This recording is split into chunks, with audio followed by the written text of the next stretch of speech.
কথা কবি না, মুখে একবারে বইরা বইরা মুইতা দিমু। জঙ্গি ছোট্ট একটা দেশ। দর্শক, বাংলাদেশ নিয়ে অপপ্রচার চালানো যেন ভারতীয় গণমাধ্যমগুলোর রুটি রুচি হয়ে দাঁড়িয়েছে। একের পর এক ষড়যন্ত্রের জাল বুনছে মোদী সরকার। নিঃসন্দেহে তুই ঠিক কথা বলেছিস। তার কথাগুলো আসলেই সত্য। ভারতের কিছু মিডিয়া আছে যারা বাংলাদেশকে নিয়ে ভুয়া নিউজ না ছড়ালে তাদের ভাগ্যে ভাতও জোটে না। কেসটা তুমি ধরেই ফেলেছো। আমি আরেকটা কথা বলবো, আমি এই কথাটা বলার জন্য বের হয়েছি যে সারফারাজের পাগলা ফ্যান যেমন ফাতেমা, তেমনি আমি সুমাইয়া রিমু পাগলা ফ্যান শাকিব খানের। আমাদের জীবনের সাথে যেমন ঘটনাটা মিলে গেল, তবে লাস্টের টুক যাতে না মিলে, হায় আল্লাহ। তো কেমন আছেন আপনারা? আশা করি সবাই ভালো আছেন। চলে আসলাম অস্থির বাঙালির আরো একটি নতুন ভিডিও নিয়ে। আজকের পর্বটিও আগের মতোই মজার হতে চলেছে। তো বেশি কথা না বাড়িয়ে চলেন আমরা ভিডিওতে চলে যাই। মনোযোগ দেওয়ার কথা ছিল পড়াশোনায়, কিন্তু মন তো দিয়ে রয়েছে এক বেডারে।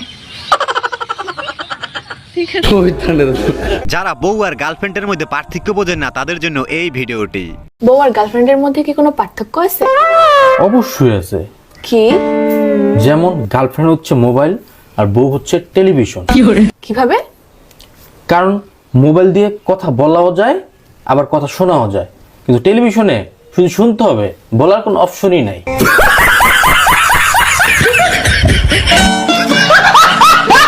সাজা থেকে লুৎফুজ্জামান বাবরের বেকসুর খালাস পাওয়ায় আবারও রাতের ঘুম উড়ে গেল মোদী সরকারের। এমন সরকারের অভিযোগ, তিনি সেভেন সিস্টার্সে বিদ্রোহী দল বানিয়ে ভারতকে অস্থিতিশীল করে তুলতে চেয়েছিলেন। চীন আর পাকিস্তান মিলে ভারতকে যতটুকু নাকানি জবানি খাওয়াতে পারেনি তা ঘটিয়েছেন লুৎফুজ্জামান বাবর। তাই একসময় বাবরের নামে কেঁপে উঠত ভারত সরকার। Babar is back. এক বাবরের মুক্তিতেই পুরো ভারতবর্ষের ঘুম হারাম। ভাবেন তো, বাংলার জমিনে যদি আর কয়েক পিস বাবর থাকতো তাহলে ভারতের অবস্থা কি হতো? না, শত্রু identified, we are open, we are looking for শত্রু।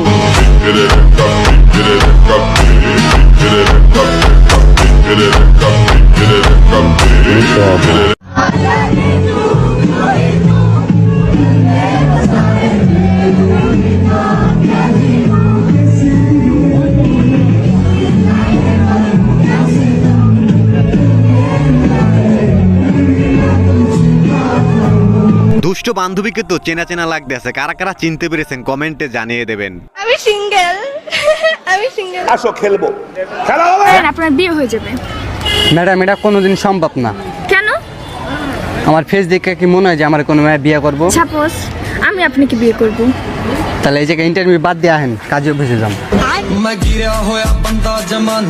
লে হালুয়া, ইন্টারভিউ নিতে গিয়ে বান্ধবী তো পুরাই ফাইসে গেছে। এখন কি আর করা, তাকে বিয়ে করে নেন। কি বলেন আপনারা?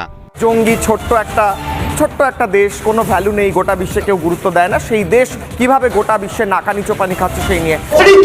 দেখছেন কত সহজে একটা স্বাধীন দেশকে জঙ্গলির তকমা দিয়ে দিল। আমার কি মনে হয় জান, এরা ম্যাথ উত্তীর্ণহীন গঞ্জিকা সেবন করার পর এরকম উল্টাপাল্টা কথা বলে থাকে।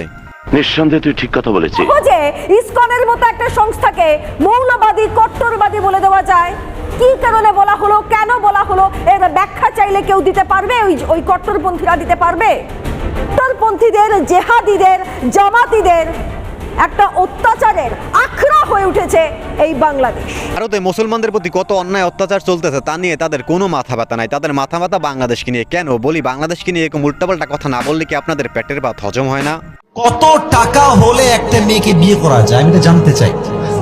প্রত্যেকটা বাপের লিস্ট দেওয়া দরকার যে বাবা এত টাকা হলে তুমি বিয়ে করতে পারবা। আল্লাহর কসম যুবক ভাই, এই টাকার জন্য হাজার হাজার পুরুষ তার পছন্দের মেয়েকে বিয়ে করতে পারে না আজকে বাংলার মাটিতে।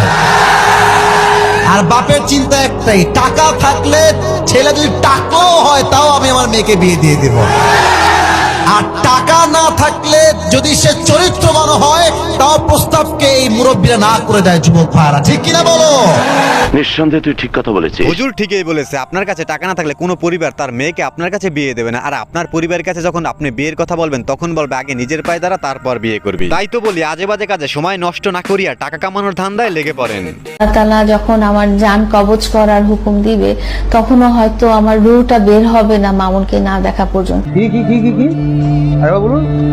তখনও হয়তো আমার রুহটা বের হবে না মামুনকে না। আমি মারা যাওয়ার আগ মুহূর্ত আমি ওকে দেখে শান্তি মতো মরে যেতে। মোহাম্মত, আহারে, মামুনের প্রতি লায়লার কি মহব্বত দেখছেন, কিন্তু আফসোস মামুন বুঝলো না। আপনি তোমার দেহ পাবেন, মন পাবেন না। দেহ মন দুইটাই লাগবে। দিবেন আপনি আমার শেষ করে বেআই, ওই ছেলেটা কি আপনাদের সাথে এসেছে? কে? কি মোহব্বত, আহারে। এই যে আমার দুষ্ট বন্ধুরা, এরকম সুন্দরী দুষ্ট বেইং কার কার ভাগ্যে জুটেছে কমেন্টে জানিয়ে দিতে পারেন। তবে আমি বলি বিয়ে করার জন্য বড় হওয়ার কোনো দরকার নাই, খারাপ হইলি। আসলে বিয়ে করার জন্য খাড়া হলেই হলো, বড় হওয়ার কোনো দরকার নাই, কি বলেন আপনারা? আর নিজের পায়ে এইটা তুমি আগে বলবা না, আমার দুষ্ট বান্ধবী তো অন্য কিছু ভেবেছিল।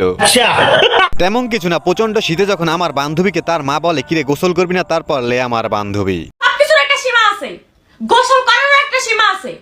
এই তো মাত্র গোসল করলাম, 7 দিন হইলো, আবার গোসল করতে এবো? প্রতিদিন গোসল করা ভালো না, একটু গুগল সার্চ করে নাও, এগুলো তো কিছু জানো না। প্রত্যেকদিন গোসল করলে কি হয়, শরীরের স্কিন ড্রাই হয়ে যায়, স্কিনে অনেক সমস্যা হয়, একটু দেখে নাও ভালো করে। হ্যাঁ, বারবার আমার গোসল করতে কয়। এই তো মাত্র গোসল করছি 7 দিন আগে, তাও আবার আমার গোসল করতে। এই যে বান্ধবী তোমাকে বলছি, যখন তুমি বিয়ে করবে তখন তো খুব সকালে গোসল করতে হবে, তখন কি করবে? দুধালি তো দুধ আমি কিনতে এসেছি, দুধ আমি বেচবো হাতে, তোর বাপের কি? কেজি কত বল, আমরা আছি দল, কেজি কত বল, আমরা আছি দল, তোর দুধ কেনার টাকা আমরা রেডি রেখেছি। আমাদের আলম ভাই কয়েকদিন পর পরে আমজনতার জন্য নতুন নতুন গান নিয়ে হাজির হয়। সাবাস আলম ভাই, চালিয়ে যান। দেখছে তারা তো এখন অলরেডি কমেন্ট করা শুরু করে দিয়েছে যে আপনি যে ফালতু ভিডিও তৈরি করেন, আপনার বেশিরভাগ ভিডিওতে যে আলতু ফালতু বলে আপনাকে বকা দেয়, খারাপ কথা বলে, জল্লাদকে নিয়ে কথা বলে, এই যে তখন আপনাদেরকে লজ্জা করে না তখন এই কথাগুলো যে বলে? আপনি ভালো খারাপ, আপনি খারাপ ভিডিও বানাইবেন, আপনাকে মানুষ খারাপ বলতে পারবে না, ইমাম সাহেব বলবে নাকি? না না না, আসলে ব্যাপারটা এরকম না। আমি ভিডিও বানাবো, আপনার ভিডিওগুলো দেখে তাদেরকে যে আপনি বললেন দেখে অনেকেই মনে করে আপনি যে তাদেরকে বকা দিলেন, যারা আপনি ভিডিও দেখে, যাদের জন্য আপনি ভাইরাল, তাদেরকে কিভাবে বকা দিলেন? আপনাকে তো নেক্সট টাইম দেখলে জুতা দিয়ে পিটাই। শুনেন, আমি এই যে যারা ভিডিওগুলো দেখতেছে তারা তো আপনার রাস্তায় পাইলে অনেকে আছে থাপ্পড় টুপ্পড় দেওয়ার জন্য প্রস্তুত নিয়ে আসে, কারণ এই ভিডিও দিয়ে তারা কি শিখবে? যে কারো হয় না যে এই ধরনের ভিডিও দেখে আমাকে থাপ্পড় মারবো বা খারাপ কিছু বলবে, এত বড় সাহস কেন কারো হয়নি, ঠিক আছে? কি বলেন ভাই, সে উল্টাপাল্টা ভিডিও বানাক আর যাই বানাক, তাকে সামনে পেলে দুষ্ট বন্ধুরা তো থাপ্পড় মারবে না, যা করার তাই করবে, কি বলেন আপনারা? এই বড় হয়ে কি হবা? ল নিয়ে পড়ার ইচ্ছা আছে। ও, তুমি উকিল হতে যাচ্ছ? আচ্ছা, তাহলে তো অনেক বেশি কথায় জোর থাকতে হবে। তোমাকে তো দেখে মনে হচ্ছে তোমার কথা জোরই নেই, ভয়ে আছো? না না, ভয়ে নাই। सुकून का नाम सुना है? हाय हाय इतना सुकून। এখন ছোট্ট একটা অনুরোধ, আপনি যদি এই চ্যানেলে প্রথমবারের মতো ভিডিও দেখে থাকেন তাহলে চ্যানেলটি সাবস্ক্রাইব করে আমাদের সাথেই থাকবেন। মাংস কিনতে গেলে মানুষ হাড্ডি ছাড়া মাংস খুঁজে, অথচ সেই মাংস রান্না করে খাওয়ার সময় আবার হাড্ডিওয়ালা মাংসই দিতে বলে। ঠিক একইভাবে মেয়ে দেখতে গেলে মানুষ রূপ খুঁজে, আর বিয়ে করে আনার পর খুঁজে গুণ। এরকমই হচ্ছে আমাদের অবস্থা। নিঃসন্দেহে তুই ঠিক কথা বলেছিস।